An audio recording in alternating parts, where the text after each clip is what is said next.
నాయుడు, నీ పాలన భలే ఉంది. ఎన్నికల ఫలితాలొచ్చినప్పటి నుండి రికార్డుల మొత్తం మోగిస్తున్నావుగా. గత జగన్ పాలనలో అటకెక్కిన అభివృద్ధిని పట్టాలెక్కించి పరుగు పెట్టిస్తున్న వైనం చూస్తేనే ముచ్చటేస్తోంది.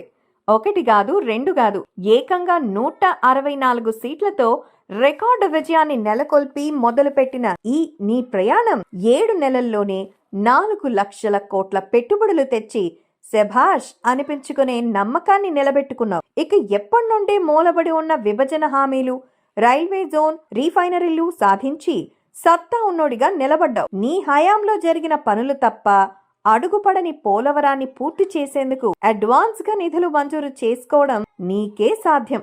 ఇక రాజధాని అమరావతి నిర్మాణానికి 15,000 కోట్ల నిధులు కేంద్రం నుంచి గ్రాంట్ గా సాధించడం సరికొత్త చరిత్రకు శ్రీకారం.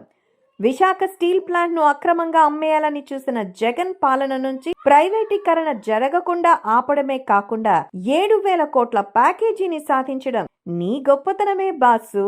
ఇవన్నీ ప్రజల లెక్క అయితే రికార్డులో పార్టీ లెక్క కూడా ఉంది. పార్టీ బలం, పునాదులు అయిన 1 కోటి మంది కార్యకర్తలు పార్టీ సభ్యత్వం తీసుకోవడం మరో సరికొత్త చరిత్రకు శ్రీకారమే. ఇలా అటు పాలనలోను ఇటు పార్టీ విషయంలోనూ దూసుకెళ్లిపోతున్న ఈ అభివృద్ధి పరుగులో కార్యకర్త చెయ్యి వదిలేసి పరిగెడుతున్నావన్న విమర్శలు లేకపోలేదు. పార్టీకి అండా దండా కార్యకర్తే అనే నినాదం నువ్వు స్మరించుకుంటూ ఉన్నా అక్కడక్కడా విస్మరిస్తున్నావు నాయనా అనే నొచ్చుకునే మాటలు వినపడుతున్నాయి. అయితే అంతిమంగా నువ్వు చెయ్యాల్సింది